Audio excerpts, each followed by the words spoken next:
Le tunnel bleu, titre de l'ouvrage du romancier Rod Hond. C'est une œuvre intrigante qui raconte l'histoire de la famille Brostany. Une famille qui menait une vie plaisante jusqu'au moment où les coups du sort font apparaître un destin étrange, plongeant celle-ci dans le malheur. Édité aux éditions Ifrekia, ce roman de 286 pages a été dédicacé hier à l'Institut français du Cameroun. Donc nous nous sommes engagés dans ce tunnel parce que nous avons été saisis par la qualité du texte d'abord.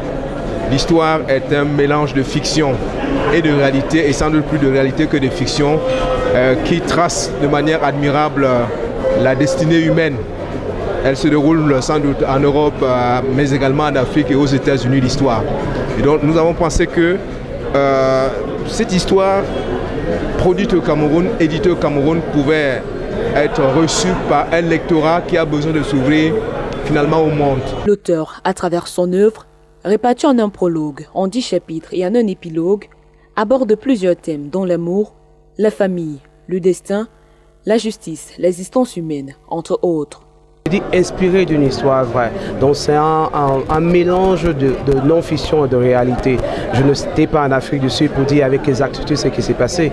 Mais pour mieux raconter l'histoire, je fais voyager mon esprit d'écrivain afin que je puisse mieux habiller un petit peu les différents épisodes de la vie de ce couple-là, de cette famille-là. Donc le livre, c'est d'abord au départ un roman d'investigation. Puis au-delà de l'investigation, donc ça mêle le côté fiction qui vient dans cela. Donc c'est un mélange des deux. Romancier, scénariste et américain, Rod Hond est à son 3e roman. Il invite les lecteurs dans ses nouvelles publications à partager les expériences de la vie et celles de la famille Brostany et le poids des facteurs imprévisibles liés au destin.